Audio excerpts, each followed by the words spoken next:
Please ఈ వీడియోని ఒక లైక్ చేసి సబ్స్క్రైబ్ చేయడం మర్చిపోకండి. ఇంకా శౌర్య తన రూమ్కి వెళ్ళిపోయాక ఇంకా రామలక్ష్మికి ఫోన్ చేస్తాడు. ఇంకా రామలక్ష్మిని, నీకు సంబంధం కుదిరిపోయిందా రామలక్ష్మి అని అడిగితే, కుదిరిపోయింది సార్, నేను ఆ విషయం మీకు ముందే చెప్పాను కదా అని చెప్పి ఇంకా రామలక్ష్మి అనగానే, అవునా నిజంగా నీకు సంబంధం కుదిరిందా అంటే, అవును సార్ అని చెప్పి అంటుంది. సరే ఆ విషయం పక్కన పెట్టు, సూటిగా సమాధానం చెప్పు, నేను నిన్ను ప్రేమిస్తున్నాను, నువ్వు నన్ను ప్రేమిస్తున్నావా లేదా, ముందు దానికి సమాధానం చెప్పు అని చెప్పి ఇంకా రామలక్ష్మిని శౌర్య అడగగానే ఇంకా రామలక్ష్మి ఏం మాట్లాడకుండా సైలెంట్గా ఉంటుంది.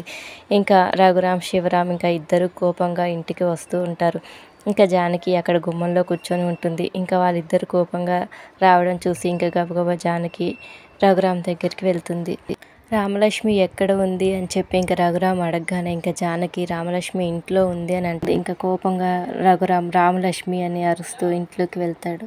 రఘురామ్ వస్తున్నాడని చెప్పి ఇంకా శౌర్యతో మాట్లాడుతున్న ఫోన్ గబగబా ఇంకా దాచేస్తుంది.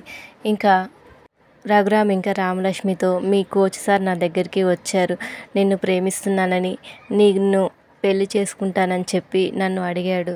కోచ్ సారే నిన్ను ప్రేమిస్తున్నాడా, లేకపోతే నువ్వు కూడా కోచ్ సార్ని ప్రేమిస్తున్నావా చెప్పు రామలక్ష్మి అని చెప్పి ఇంకా రఘురామ్ రామలక్ష్మిని అడుగుతూ ఉంటాడు.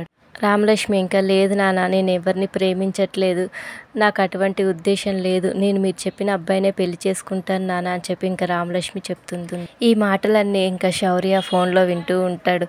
ఇంకా రామలక్ష్మి నన్ను ప్రేమించట్లేదని చెప్పి ఇంకా శౌర్య బాధపడుతూ ఉంటాడు. Thank you for watching. Please subscribe my channel.